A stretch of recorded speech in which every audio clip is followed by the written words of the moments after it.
in a jam down state. Yeah, Jamaican state of mind. Welcome to another episode of Jamaican State of Mind podcast. This is your host, Nick. And I'm here with my co-host, my brother from another mother, Carter. Wagwan. Yes, we are here again. Another podcast. You know, we're on a roll. We're on a roll.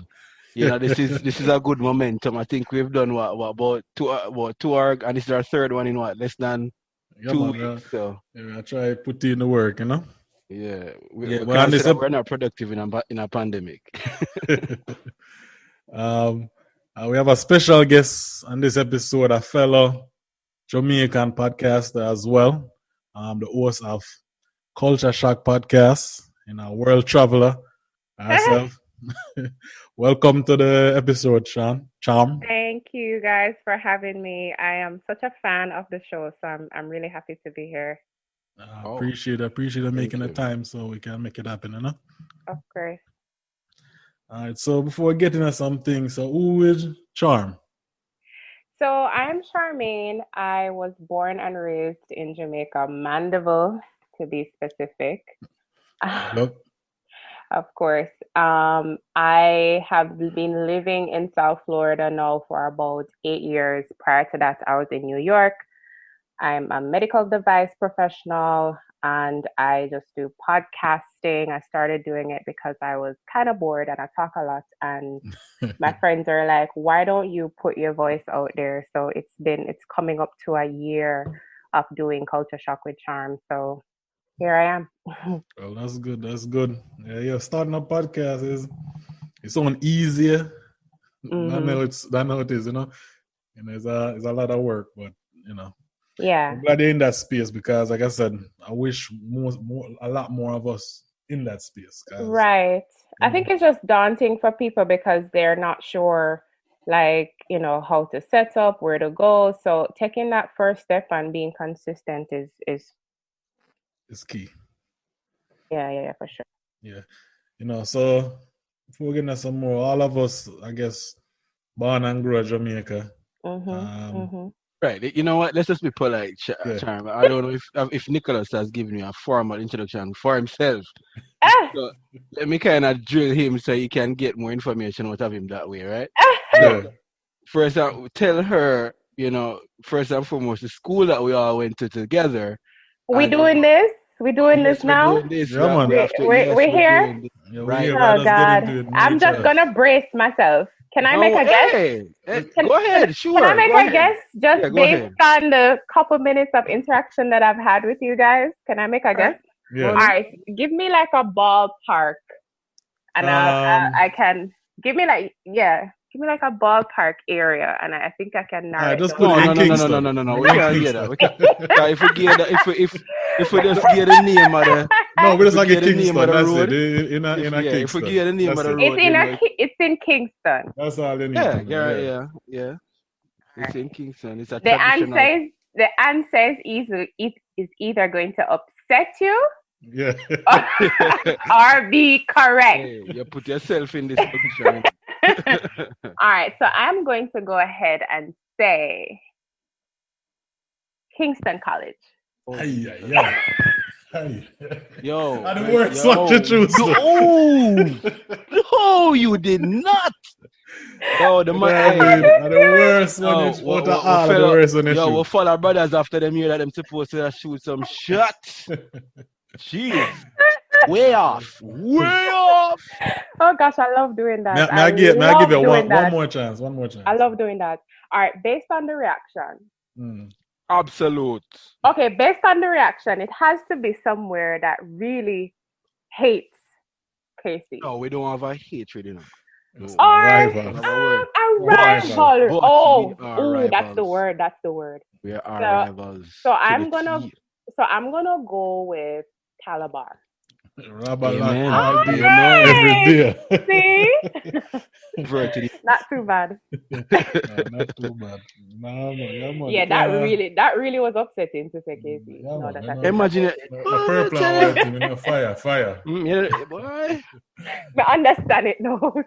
But listen, you don't know. You don't know. Like that's like blasphemy. I know. Like I said, it's either going to upset you or be totally on point. So I think I went to You the know, exchange. we're all going people. It's about Carter and I, Carter Portmore, man, Kingstonian.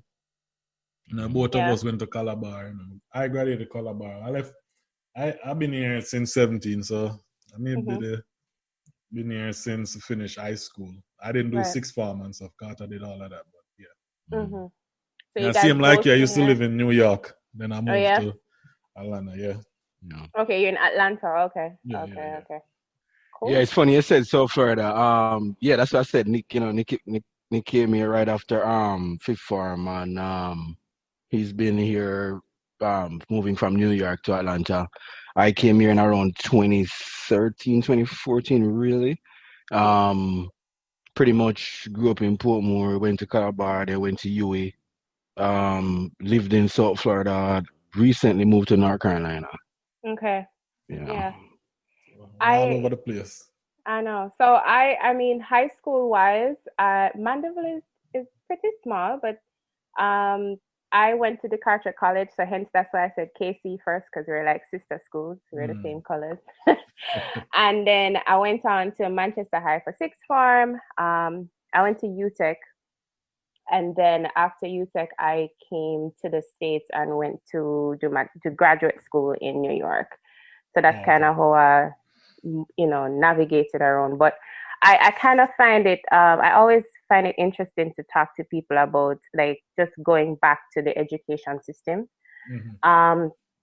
how it kind of shaped us for where we are, and how the high school, the discipline, and the rivalries, and the sports and the camaraderie, and even like the high level of excellence kind of prepares us that we didn't even think about it until we're here. With how it prepares us for life in general. So it's just always interesting to have that conversation too. And anybody listen to our podcast, I might hear me say it already, but like with me, I have a unique experience because I did both high school here and Jamaica. So Jamaica definitely, those principles still stick with me. Yeah. I told my mother, like, if I went to high school here, full, I may wouldn't graduate because the system is just a different system. No discipline structure is so I didn't like it at all. So right. Yeah. So. And did you find that you were far more advanced? Yes, like even like especially I'm pretty good with maths. So even with maths, I'm like, and the way they used to teach maths, and it was not even, you couldn't even compare it. It was just way different. Yeah. So, but they will try to, they will, how to put it, since, because they come from like a Caribbean country and so-called third world. Yeah. They will. When you get into school, they make it seems like they are more advanced. But when you of course, like, come on, like, of course, it's things that we've been doing is like first year or maybe college. Like, come on. Right. Yeah, exactly. You have to correct them sometimes, and sometimes you don't. Sometimes you not even have to say anything. Just when you start working and then see your work ethic and the kind of work you're putting out, it shut them up. Exactly. Yeah. But okay, so I mean, kind of talk to me about how you got into well, you kind of briefly explain that you say you talk a lot, so you say what, and your friends encourage you to get your voice out there. But like what kind of encourage you to get this name, Kulcha Shock, and the whole the direction in which you were trying to go with this podcast, like what the ideas, what inspired the ideas? Yeah. So initially, because I travel a lot, as you kind of mentioned before, Nick, I travel a lot for fun. I would travel for work, and people would always ask me about my experience. And a big part of traveling was my Jamaican identity. When I go somewhere, as soon as I open my mouth, someone is intrigued by how I sound. So it's either they're intrigued and want to know more, or they immediately recognize it and they react. So Yeah, and it's usually positive. So I would travel with friends from other countries who are either born American or somewhere else, and they didn't get the same reaction that I had. So the more I kept traveling, is the more I started seeing the influences of my own culture in other places. So Yeah. when I started the podcast, it really was to kind of help people travel and help people understand how to travel, because people would ask me these questions, but it evolved into so much more. It evolved into kind of creating a community where we talk about, even before we get to the travel aspect, what are some of the hindrances. Like, so many people would talk about, hey, I can't even save because I have family obligations back home, or I can't do this because there's this happening, or my career is not where I need to be. So I realized that you Oh, can't, you hit that. Sorry, yeah, you hit a lot of yeah, key factors there, which I hear a lot. right. Yeah. So, Mhm. so more than just here's the information with how to travel, I also want to talk about what are some of the obstacles that you're facing, and even to get to that point, like career wise, I feel I made some pretty decent decisions, and I also wanted to help people understand that aspect too. So it morphed into more than just travel. Yeah. And um, going back to the name, it was more of when I would go to these different countries, just seeing how I was raised and kind of comparing it to that space was what came up, what made me even think of using the term culture shock, because I kept looking for pieces of Jamaica in different places, and in that quest I was finding and learning about different cultures and how it compared to mine. You know what I Yeah. mean? So Okay. Yeah. that's kind of where the name came from. So Okay. with that part, how would you describe, like, like I said, the comparison between, like, some culture to, like, oh, we grew up in Jamaica. Hmm. So specifically, I went to Indonesia. Um, this is about 3 years ago, and it's a whole story about how we got that flight. But um, I went to Indonesia, and when I went there, we got off the plane, and we had a driver. That was such a risky trip, but we got off the plane, and we had a driver. And the first thing I felt when I got out of the car, I got out of the airport and into the car. My friend and I looked at each other and like, yo, this feel like yard. Like, you know what I mean? Yeah, Like yeah. it was Weather and we everything. yeah, we didn't expect that. And the more we drove around and we saw families carrying their kids on towing their kids on a bicycle, Hmm. or fathers bringing their daughters like on a bike back behind them and stacking things and carrying water upon them head, and I'm like, But interesting though, but how did you yeah. when you see that and the actual ability to relate? What about the language barrier? Like, how did you communicate with these people? Like, Predominantly speak. A lot of people spoke English. I think the rest of the world kind of tries to learn English, and we don't necessarily try to learn other Learned. languages. You know what I mean? hey, that's a reality. I mean, Yeah. So it benefits us, but it also exposes us with not trying to reach out on the other side. You know what I mean? So Yeah, a yeah. lot of people spoke English there, so it wasn't bad. And they still spoke their native tongue, but Because you have we to could get understand, around. like, majority of the countries that do, especially these countries that like tourism, most are either from, the UK or the Americas, Canada. So, learning English is kind of beneficial Right. to a lot of them. So that's why, Right. And then for Indonesia, is their proximity to Australia. When you go there, that was kind of one thing that I was a little like side eyeing a little bit. Um, there were a lot of Australians there. yeah, And interesting. yeah, because it's like Australia, if you meet Australians, they'll tell you, oh, there's nothing here. We try to get out at any point in time because there's really nothing. So they flock to a lot of the South Asian countries. So they're in Malaysia, Indonesia, and Indonesia allows them up to, I think, about 2002 when they had a major terror attack. Indonesia kind of gave them a lot of flexibility to fly in and out of the country, and they could marry someone and buy property and stuff like that. So there was a lot of Australians there. Oh, okay. And then I noticed that they didn't really have that was just my perception of it. The respect for the culture that I expected to see. Very similar to other places, you know? That's where you go, you know what I mean? yeah, exactly. So next man place, they want to take over and respect. Yes, I kind of noticed that, and you know that. But it was just kind of crazy because also when you travel to Southeast Asia or any part of Asia, and you encounter tourists, they're always so fascinated with Black people. And some people would say, when they went to China, people would ask them for pictures and think they're celebrities. One of my cousins live in Japan. That's where he lives, and yeah, I talk to him all the time. And we actually did an episode with him, Jamaican living abroad. And yes.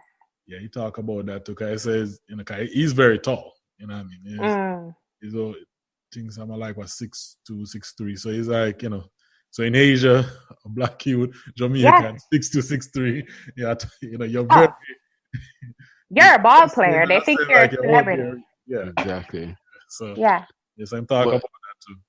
But you see, funny you mention that because we actually have an episode with him talking about his experiences and.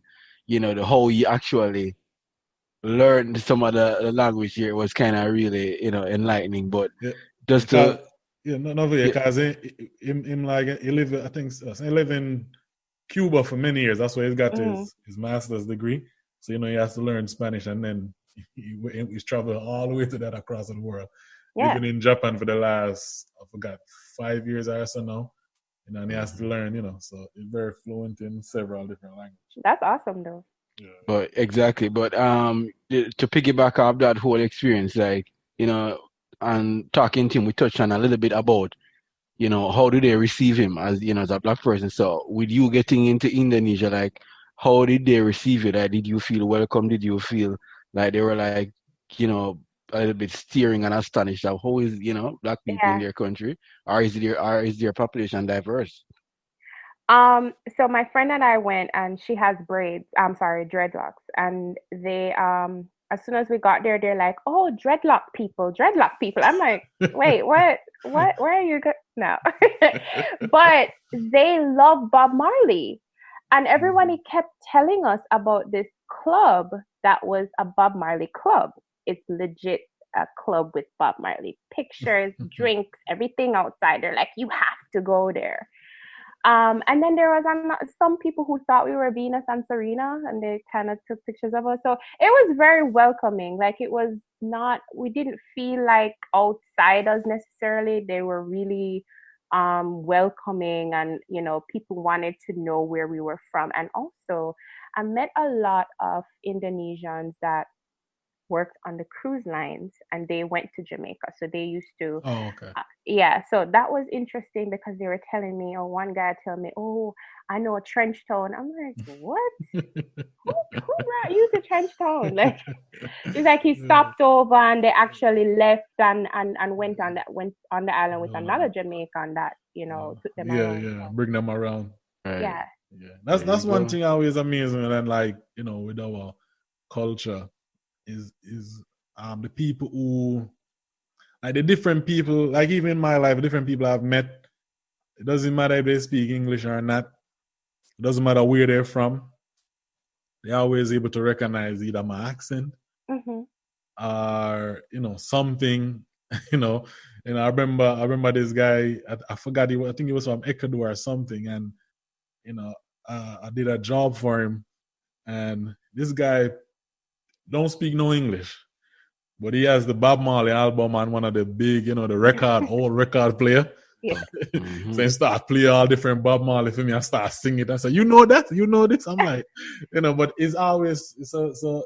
I think when you tie a culture shock, it's appropriate for that because it's like I'm always shocked for, you know, at least early in my life when I live here in America, it's just surprising how people just adapt to our, you know, our culture and the way we talk and everything. And let me get the input on this because we discussed it on the last episode where we and Carter did, and this was on several episodes. I think that's something I think that Jamaica should do is I think we run away from our native language like patois, right?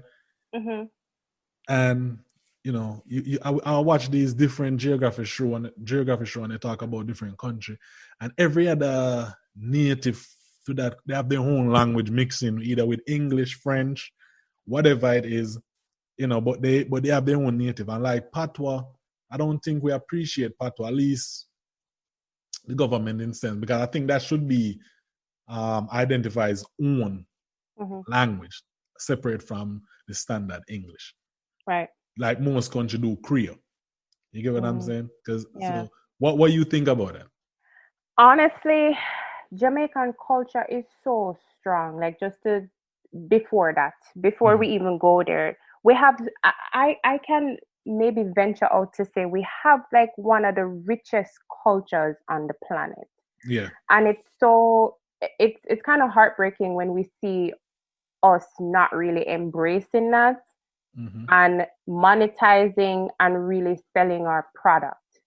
But I think when it comes to the language, I think colonialism really did a number on us with that, because us kind of having the Queen's English as the standard, and then the school system kind of helped to support that, because you can't talk a certain way at school. You even in church or in, you know, it's like you have to use the Queen's English because Yabutu are, you know, you're not smart. It's associated with people who are not intelligent or from a certain area. And I think the country or the culture as itself did not really, I mean, we saw Louise Bennett who did so much to tell, you know, to help educate us on the value of having our own, you know, native tongue and embracing it. But we still like through school and just our own, you know, selves, we did not embrace that. And I think that's why it's really heartbreaking to see that even now we still haven't embraced it. Yeah. But you know, I agree totally with you with all the factors that you just displayed. But do you think also, because I know you mentioned Louise Bennett, you know, tried to pave the way in terms of, you know, writing material in patois, right? But would you say also that because we have not taken a next step in terms of having it like having a formal language where, you know, there's a dictionary, where there's meanings, there's, you know, there's spellings, because we're talking, right? And, you know, we can't say something like, yo, take away yourself, and several people spell the same sentence in 3 different ways. So you think that has some weight to it because, you know, they call it a dialect, right? They don't even call it a language. You know, it still can be our native. You know? Right. Yeah, I think you're absolutely correct. We should be legitimizing it, and I think people from other cultures are always so fascinated with how we speak. They're not fascinated with the standard English. They're fascinated with the things that we say. I mean, literally, at my job, they will annoy me with Wagwan because they got off a cruise ship and told them that. You know what I mean? Yeah. So that's a product. Is our culture, and we're not embracing it enough, because this is what people are drawn to. And we want to tell children, and you know, that you shouldn't speak that way. So it really, you're right. It really needs to be legitimized. Because they say it's when it's like, you know, because, you know, I watch some YouTube. This guy runs this YouTube channel called Geography Now. You know what I mean? He goes to like all the countries in the world and give like, you know, like a 15 minutes brief down of them history and culture and all of that. And it's surprising, like most of these countries, majority of countries, them either some form of colonization at some point, right? So, but one thing I appreciate with a lot of other culture, either in other Caribbean country or say in Africa, even Asia or whatever, even after independence or what they break away on whatever it is, the people always able to keep their original tongue. Is Mm-hmm. and they so you have countries where same like us, they speak broken English, Right. but they have a name for it, and it Mm-hmm. also teach in the school. So along with learning, along with English, like they say, the English speaking country, but is also whatever that dialect is country is is respected and is also taught just like Mm-hmm. everything else. That's true. So I just think that it's about time Jamaica just need to take that step and just Yeah. recognize that. And like I said, don't look down on people, because look, I've been in America since like around 17 years now. My accent is still strong as hell. Exactly. No, but people But will say when you go back, like, where's your accent? Um, yeah, like I'm I, still gonna talk like this. You know what I mean? So exactly. yeah, And yeah, and like I said, for the years, just work purposes, in a meeting, whatever it is, mm-hmm. going for an interview, having a conversation, at least 15, 20 minutes out of that conversation is something about Jamaica. Yeah. Bob Marley, you drop Usain Bolt in it. I'm telling you. And it's like 15 minutes, you answer all the questions like you're supposed to know everything. Listen, You know what I that mean? being Jamaican had saved me while traveling a couple times. Like, you just mentioned that I remember going to Ocho's Rios. Ma'am, it's Ocho Rios. But yes. You know? So I mean, going back to it, like we have to understand our whole product. I mean, when Obama visited Jamaica and he said Wagwan, everybody's laughing and it's fun. But yes, our country still does not accept that piece of us that is so vital, and is, that's how we're identified. But would you say, all right, when going off the theme culture shock, what was your culture shock when you transitioned to the United States? You came here doing your graduate studies. Was it full time, and then can you tell us about that, and then your transition even in the workplace? Moving from Jamaica to here. Mhm. And then I said, I guess were you living in Atlanta all the time, or? No, In New York. in New York, well, the biggest culture shock when I came here was more. It was. I'll go to the professional side first. Professionally, I realized that the American way of writing and speaking is much more relaxed than what I was used to. Oh, yeah. So I was writing like hitherto and hence, and and then Like you're writing a poem. yeah, like or some Shakespeare, madam. Shakespeare. And then yeah, but this is how I learned to write. You're So writing the Queen's English. yeah, That's what right, it is. Yeah. Look exactly. at you. What is this? So the professors will be like, "Oh yeah, this is definitely Charmaine's work." Like, so I found that was one of the shockers to me. And then being in the educational system, I felt over prepared, at least the first um, semester, for what I was doing. So a lot of what I was doing came a little easier because I was over prepared with my bachelor's in Jamaica. I mean, shout out to UTech, great institution that really prepared me for the workspace. Which year did you leave UTech? Geez, my gosh, now you're gonna get my age. Oh When did I no. leave? I left 2006. Is Oh, so? sick. No. I'm sorry. No, hold on. When did I leave UTech? 2000? No. 2000. Yeah, that's right. 2006. 2006. Yeah, Okay, yeah, Shout out okay. the yeah, yeah. calculation No, ahead. Yeah, I no, had to two make more sure. say if you didn't know any, in my time, because we have a large, Calabar have a large foundation over UTech while I was at U, you know what I mean? Like Oh a lot yeah, of, yeah. that's true. That's true. Um, so yeah, that was one of the biggest things. And then I left from Jamaica to New York, and although I kind of knew that not all of Jamaica, not all of the US looked the same, it was kind of shocking when I went to New York to see how strong the Caribbean community was. Um, and that was actually my first time I was actually traveling to New York when I actually went to school there. So it was kind of shocking to see like, oh, there are Jamaicans everywhere. Like I'm in Brooklyn right now. It's like being home. So that was good. And and also it was the reality too. It was the reality that, the US doesn't look the same everywhere. Yeah. And that's one thing I had to embrace. Like now it's out of the visiting stage where you come to Florida and you visit and everything is all nice. You go South Beach. Now it's like the real deal. You're living there now. So it was people don't know about that little realization. Yeah. When they used to come here and you're visiting a shop and you say, ooh, and this is America. Yeah. America look like Hollywood, right? Right? Yeah. That North American effect.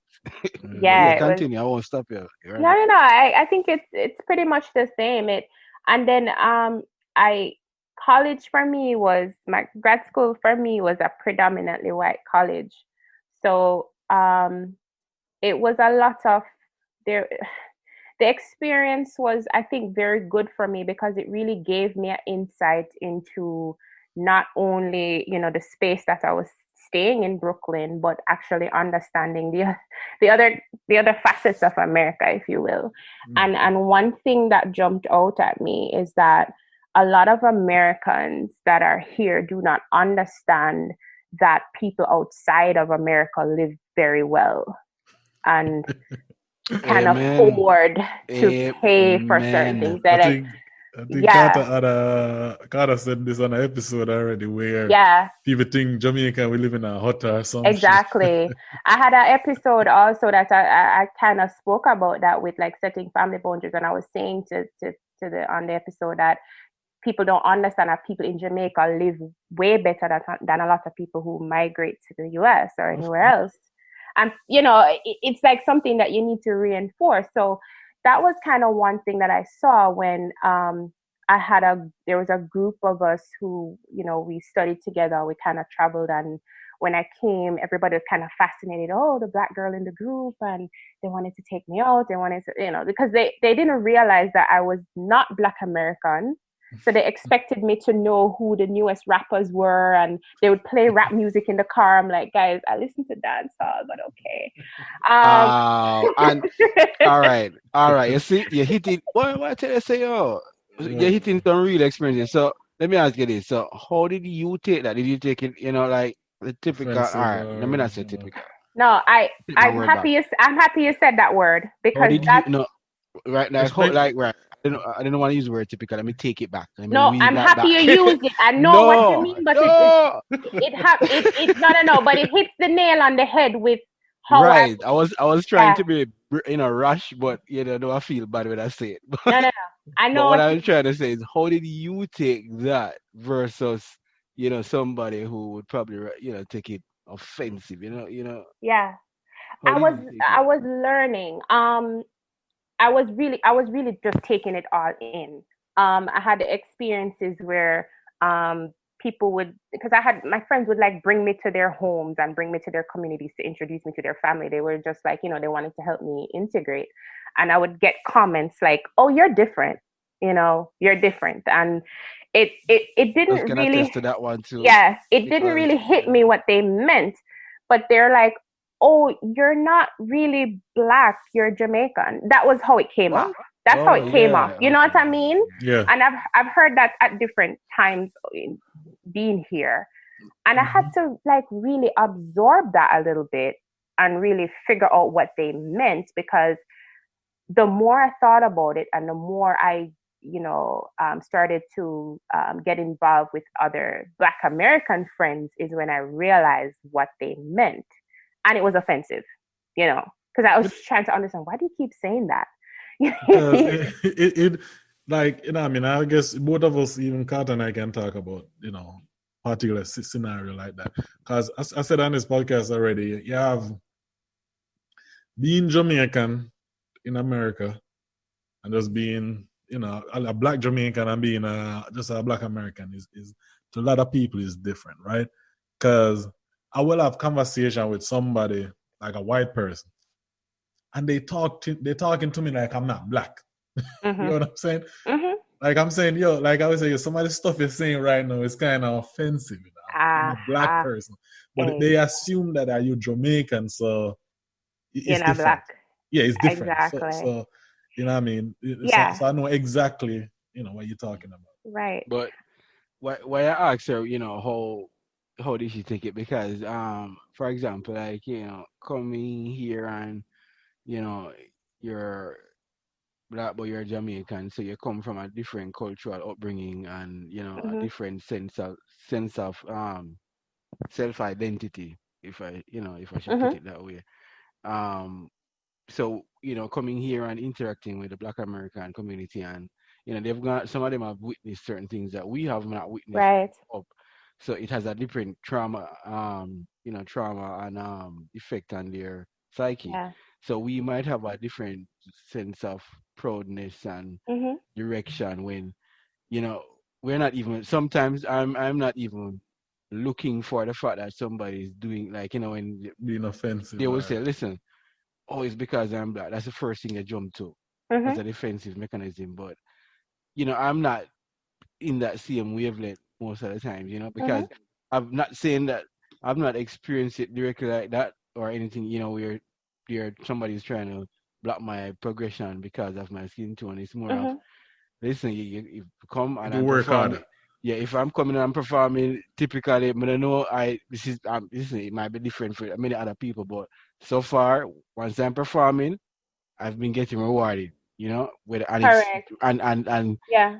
and it significantly it coming from or my Caucasian counterparts rather than my own people. Sometimes it might sound effed up, but trust me, a lot of things that regarding promoting you or moving you in the right direction.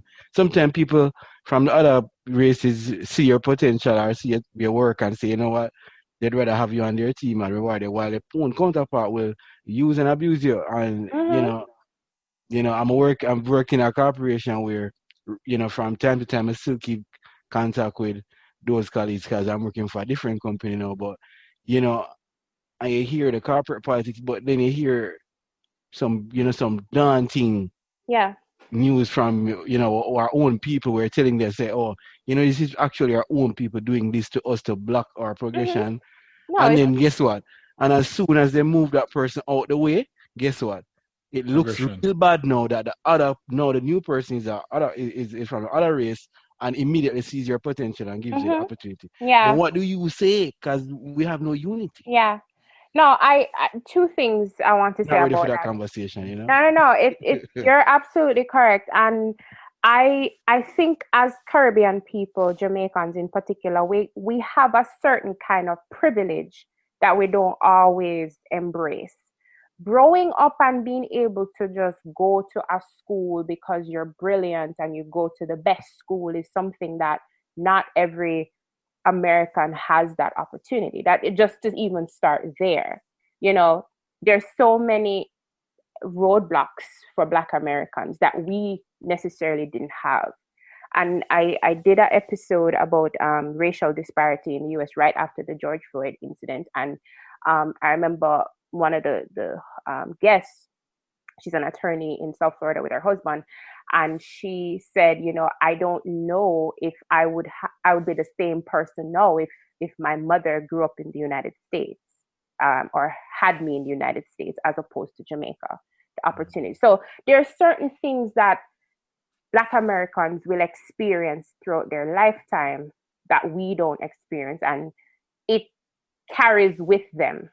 Yes. Either, And is I think something that even I had to learn, and I had to even talk to it about some of my Jamaican peers was about that. Where I said, like, certain stuff, our experience is vastly different in a lot of ways. You get what I'm saying? 'Cause first thing, we grew up in a majority Black country. right. So, colorism there, but, majority, I think you see people in power, people in politics, your boss or something, maybe Business black or owners, whatever. right? Business owner black. You get what I'm saying? That's how we grew.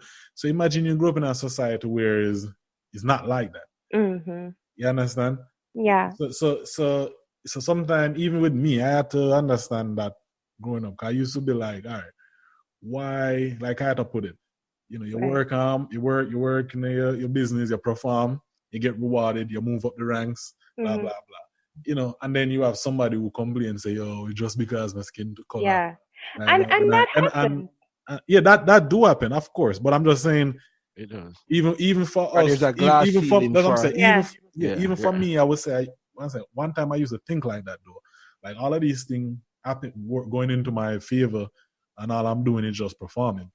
Mhm. Somebody else who's complaining, just saying it's because of themselves. Them lazy are them just this. But and then the thing is, like, to kind of go back to the point before, there's certain of us, and I say black people, I don't know if this is really coming from just our psychological impact of slavery and all of that, but there's some people who feel that, who benefit from being the only one of their kind in the room.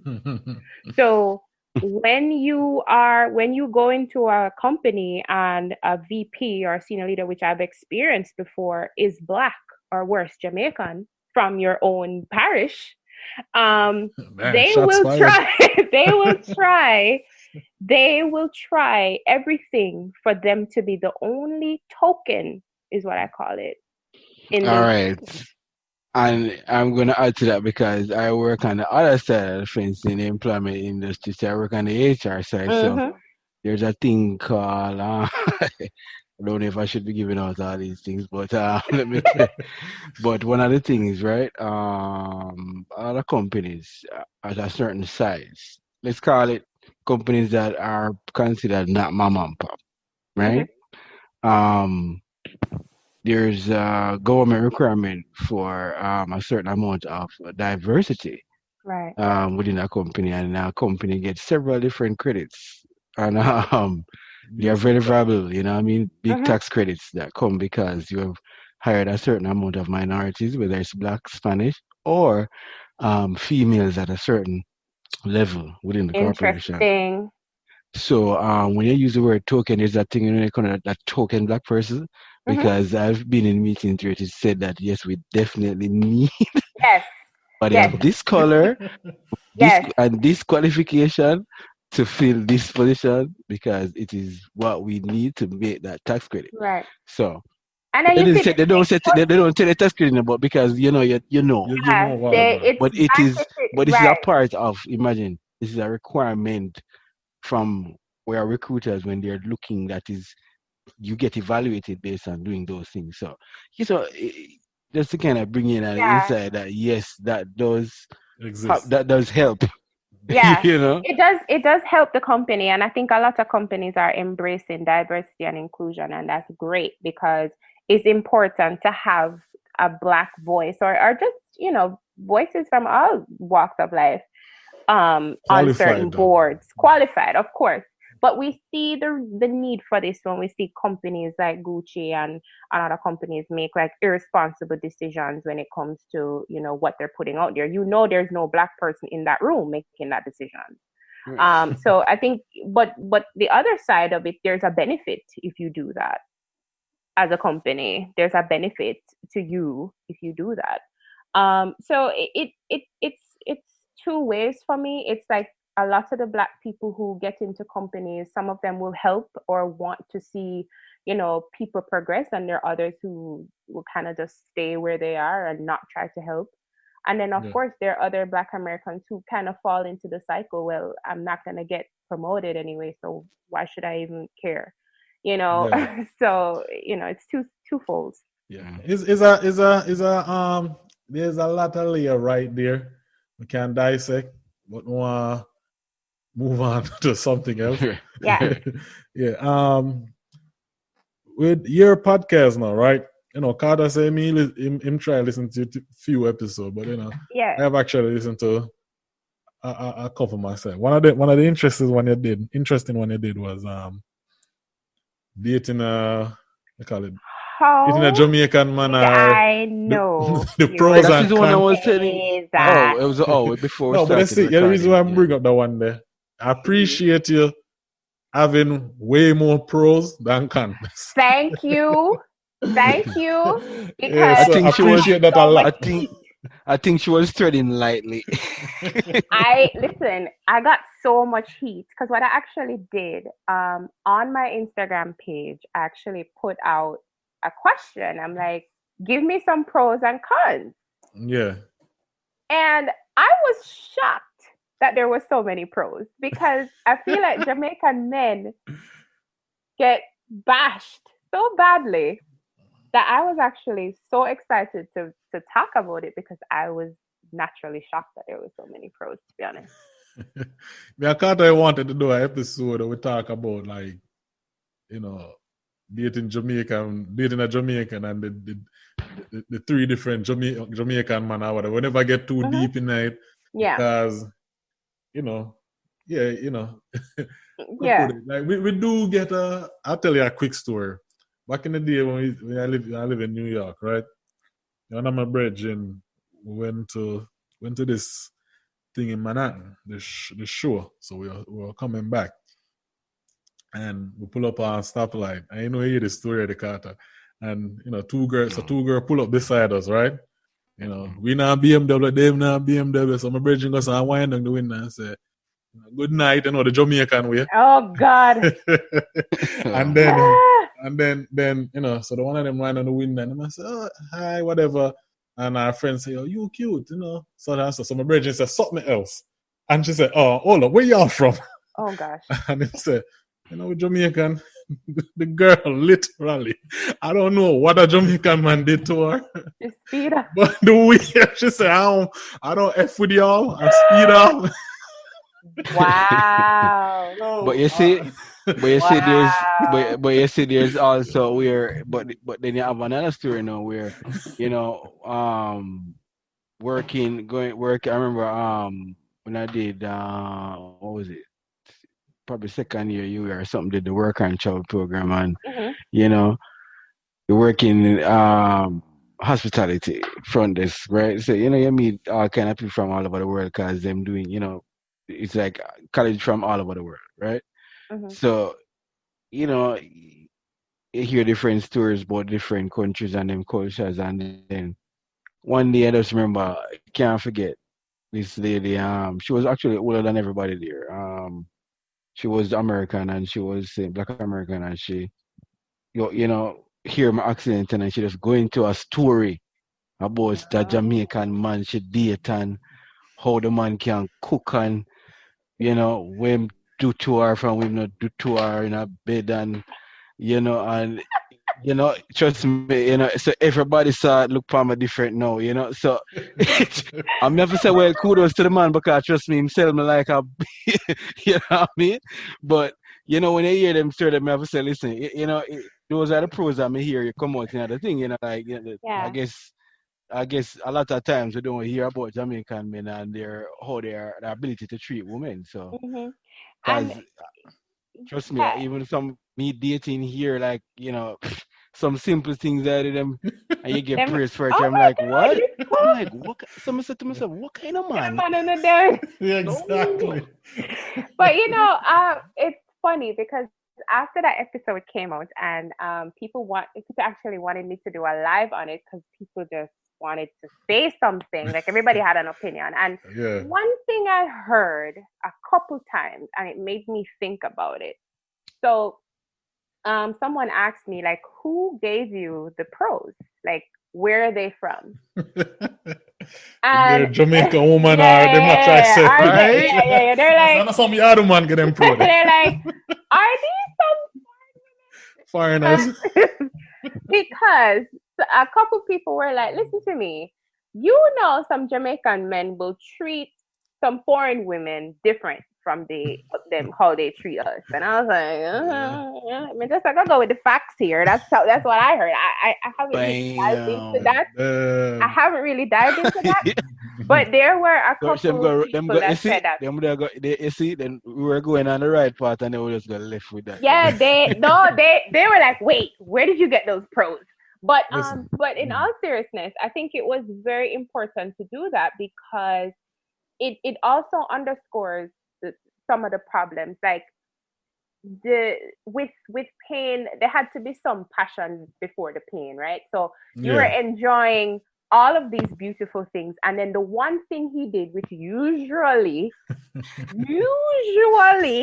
means somebody else was in the picture, has caused so much pain, because all this long list of what you are cooking, and him look good, and him smell good, and him have a good relationship with him family, and him this and that, and all these amazing attributes, you are so hurt that this one incident that happened that's so traumatic is going to have you lose this person. So I think that's where it comes from.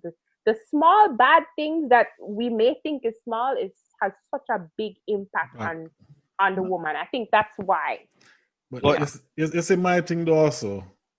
When we put like Jamaican under this category, like we're the only one do like we're like them said, Jamaican man cheat a lot and all of that foolishness, right? It's like we've been around different man. It's not no, if a man, you get what I'm saying? If them stay a certain way, you get what I'm saying? So when we get blamed for certain things, at least there are certain stereotype on us. Is that, you know, to me that's not just man. If a man is like that, that's just all them is. It doesn't matter where them from. You know what I mean? We have to understand the nurturing side of it, you know, and how the society shaped that kind of. Yeah, because me and Carter did an episode we talk about even that dance, the culture and dance, and so like, you know, we talk about growing up their school. Even if you have a one girl, you will never admit that to your bridge and say you have a one girl, because if we always sit down and talk. And we're gonna say, yeah man, I be a girl, we have and be a things, and although we are one burner, you know, maybe we're one burner in a school, you know, but we'd never admit so we are one burner. Yeah, and then you see other cultures where it's the opposite is encouraged. There's no public display of affection, and you show off your girl, and you know, and it kind of, you know, grows as you turn into adults. That same. I remember we have a brethren where you used to go bar. See, the man they used to love up on the woman, the man they have a tree and the woman or whatever, and you say, yo, I'm so a fool, yeah, man. Right. Right.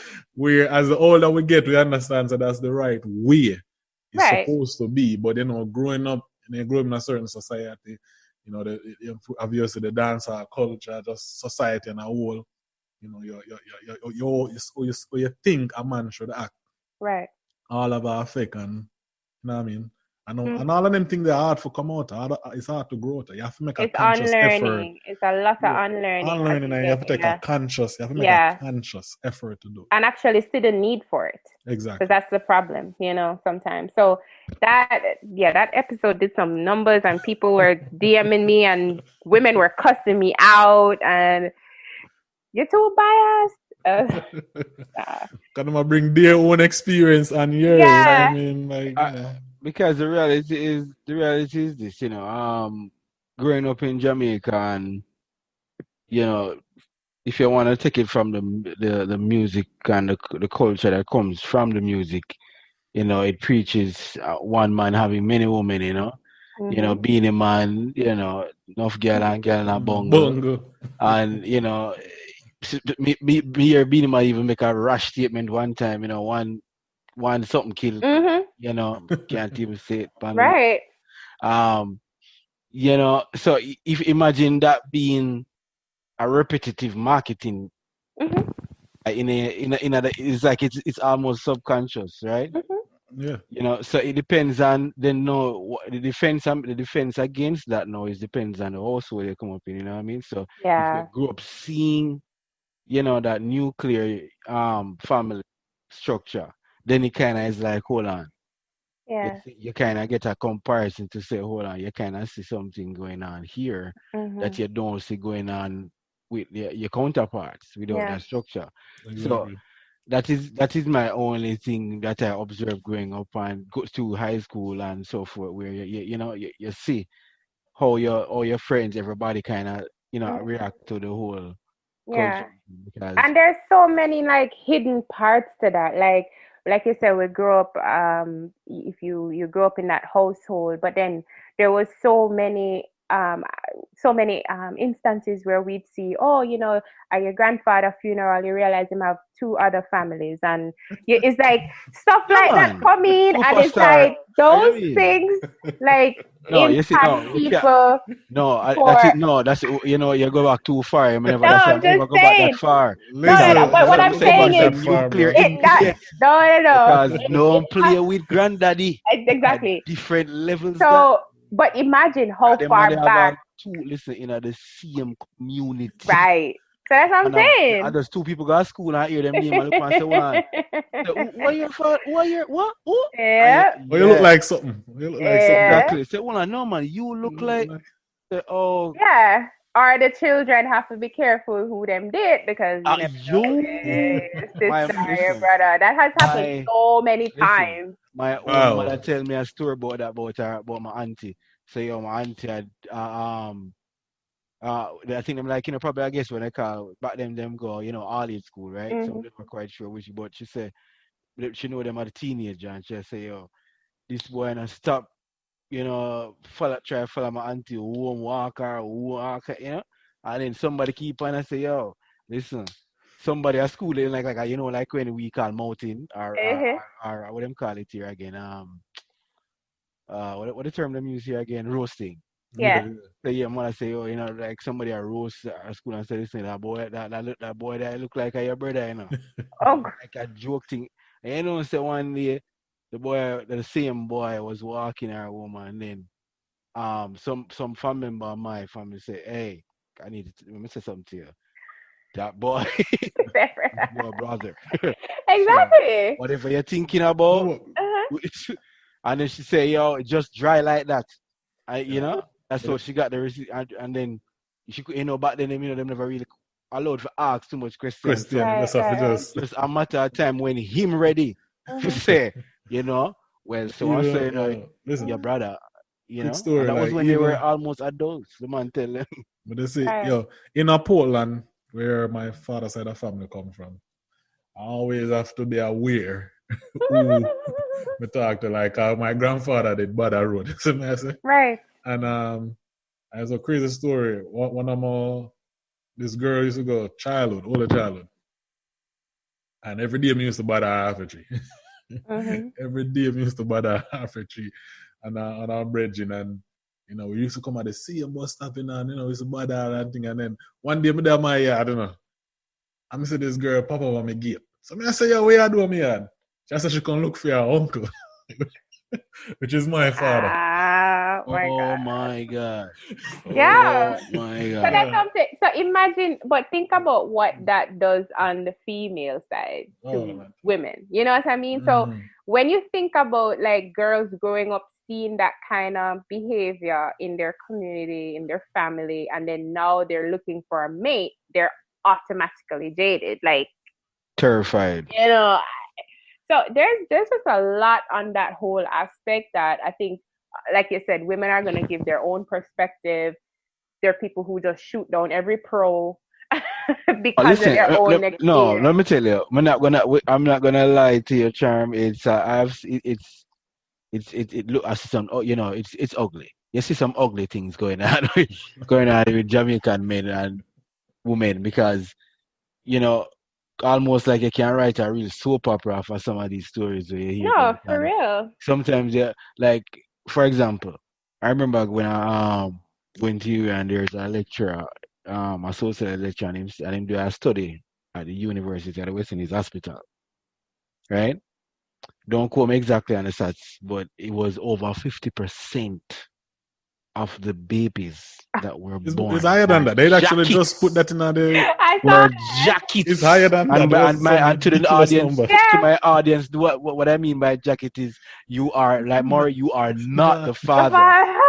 So let me tell No, you, you're right. But look, You're Paddy, when right. let them me a tell you file for something. kids and them thing, the kids them a Oh my file for. God. That's a lot of And I people end up remember find out.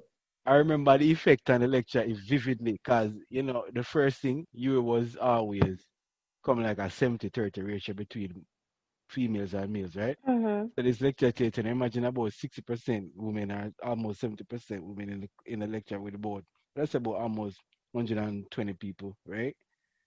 And all of the men just stay there, so just lean back and look for them, one of them and look for them, and the woman them now chatter, you know. And I said, look at that. I said, but that's a high percentage, you know. That is. And that is only the ones that were reported. The only ones who find out. So you see, you have that. You have that. So that means if the men are you know, frivolous, they can't be frivolous by themselves. You know. True. No, you're absolutely correct. You know, there must be a participating party, right? Yeah, that's absolutely correct, and that is one area that we need to examine too, because we know that is happening, and we know that there's a lot of times that economic reasons are some of the main reasons why a lot of boys don't know who their fathers are. Right. Because it's I have this child by this person who can't help me, and here's this new person who I know can give me the life I want, and unfortunately, that is, you know, the trajectory for a lot of kids, and that's unfortunate. Right. Exactly. But I mean, I say it's a lot of layers of stuff. Yeah. One pack. We touch on a lot of right. You have to touch on go. Some of them stuff I need a longer format. Yeah, of course. To discuss and break down, but I mean, at least some of us having the conversation. Yeah. And to close off, if we're gonna close off on one of our podcast episodes, she did one that said dating in their 30s, a woman's guide. Or survival guide rather.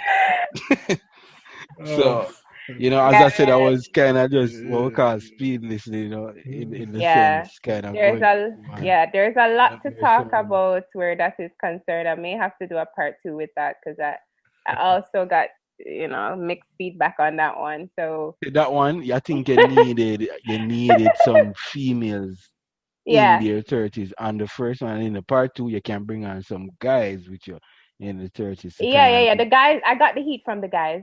They definitely chewed me up with that episode. No, but you did some very positive. But you see, probably I need to listen to it. You see, I'm going to say it more calmly. Calmly? No, yeah, because I was kind of trying to get it true, you know, because but really, what it wasn't even like it was really for a woman's mental space. I think in a lot of what I noticed, and even like talking to women, there's a lot of rush to have this ideal state and this ideal nuclear family. And I think what I really wanted to show is, you know, get yourself right first and figure out what you want instead of chasing perfection. I think that's where I wanted to go with that. Well, you see, that's why I said I never get to listen to all of it, because, but the part you give some positive points, like, you know, like when you mentioned, you know, when people should be rational about who they're taking dating and relationship advice from, you know what I mean? Mm-hmm. That was a very good point, because a lot of times women are dating and you're taking it from a single friend. Like, how can somebody who has no experience give you experience? You know, that think about these things carefully before, you know, you take somebody's and input it into your. I think single people can give an advice. You know what I mean? I don't think somebody necessarily have to be in a situation. You can get advice from a crackhead in a bridge. You know? Yeah, I agree with you. No, I get. Yeah, go ahead. But don't make a decision based on someone without the experience. You can hear it, you can absorb it, you can think about it, but what I will add to that is just that if you're in a relationship and you have a issue, you have to kind of be careful where you get that advice from. Oh, of course. You get that's what I'm tricky, because you cannot. Because like I said, if you take it, that advice now, I would say you might not want to get it straight from a single person, because, you know, most single people can get run with. Leave it and don't run but with. You know, and but you, I understand where it's coming from, Nicholas, when you say yes, you know, people can give you, but it can, because sometimes them can give you an objective, you know, response. So that means you're not, especially if they have nothing invested in. Right. You should always make your decision based on thinking of everything, every possible scenario. Yes, so if you are, you know, for example, your single friend might say, hey, I feel like you're being abused, and this situation I'm looking in, and it doesn't look healthy. That's fair. you know? And in yourself, you're like, well, maybe let me look back at what's been happening. It makes you look inward with what can I change or what do I need to look at, why this looks like this on the outside. And then from that, you make your decision. But and I think for a big thing that I noticed, like I'd have people who message me and they're like, hey Sham, I'm 32, 34, I'm not married yet, I don't have kids, I'm stressed out. And I'm like, what's happening is you're scrolling Instagram, Facebook, and you're looking at a curated version of someone else's life. And you want that. But Because and that puts a lot of pressure on people. So I'm like, listen, cut off that. But you see, hold on. I'm glad you bring up that point because I hear that in the podcast. You know what my suggestion or response to that was.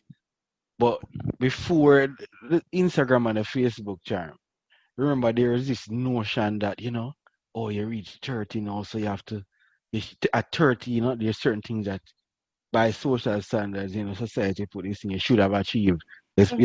Especially as a woman, them say by 30 you should have at least probably one child and the house and the white picket fence. Right.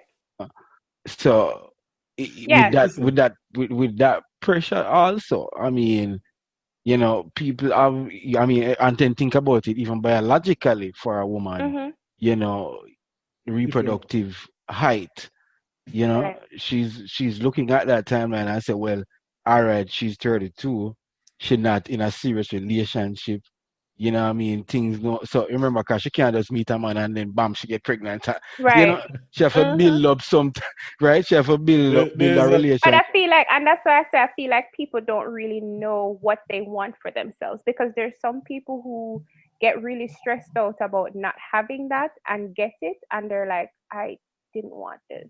Yeah, didn't want right. this. And that's why it's important to define your ideal state for yourself. And you have to start looking within it. You have to ask yourself some really, really tough questions. But I think people are just going with, a lot of people, not everyone, is just going with, hey, I need to have this by this timeline. And look at this beautiful engagement. Like, why can't I have that? Yeah. Stop. You know what I mean? Stop. You're not going to have everybody. Nobody don't. Yeah. Listen, it's one thing, I know that is correct, but there's one thing, Charm, I think I miss out of the equation. We can soon wrap it up. Because we have one question to ask and then we can wrap it up. Yeah. In general, you have way more woman than man. By far. Available. Available. Yeah, available. You understand? Because even in Atlanta here, right? Yeah, I think the me say was at one point, I don't know what it is now, there was like 12 to 1. So if 12 single female, there's only one single male. So so the competition strong out there. Mm-hmm. You understand? So I think I mean, I don't know the future my whole for enough, but I think that's a part of the conversation need them. Yeah, the statistics side for sure. Yeah. And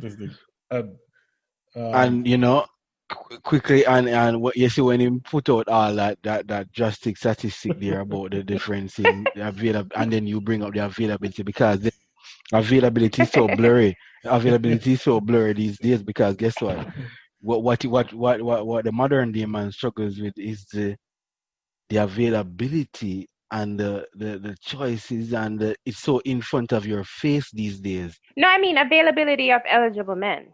No, that's what so I'm saying, like, if you see she bring it up another level, she says, "Oh, I'm like, no, she got availability." She said, "No, she bring up eligibility." No. Wow. Available. But I'm talking about if you're available, like we're talking about even a single, not married, not married, not incarcerated, not of another sexual orientation. Like we could keep going down the list, right? Yeah. All right. So one last question before we wrap it up.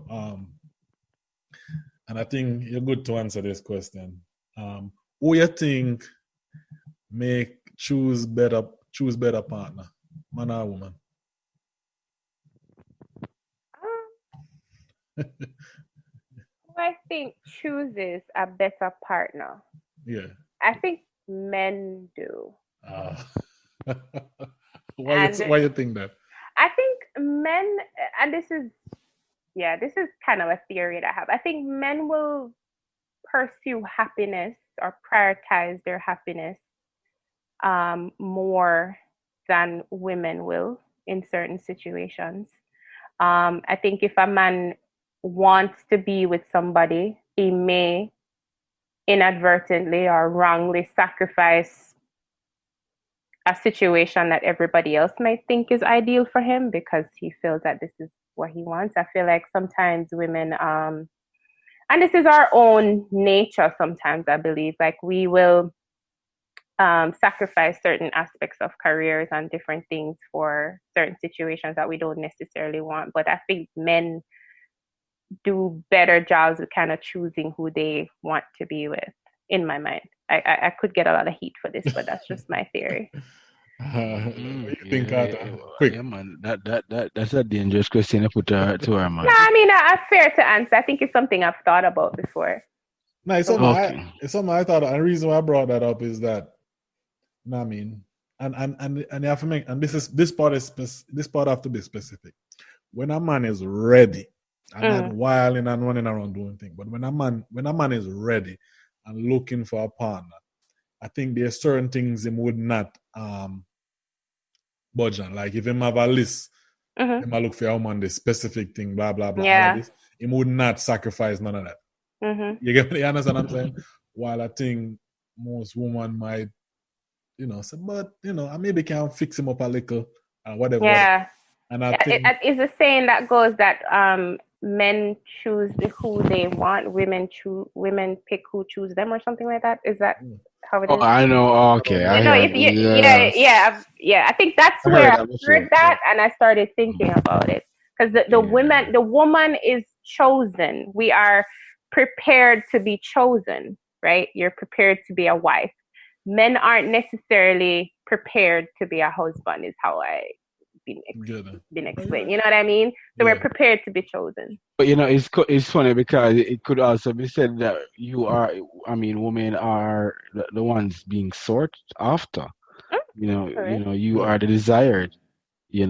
I mean, we can't even bring it down back to a comedic stand where this comedian man gonna be a little bit raw, but not gonna keep it try PG. But him say, listen, the value of the P is different from the D. You're correct.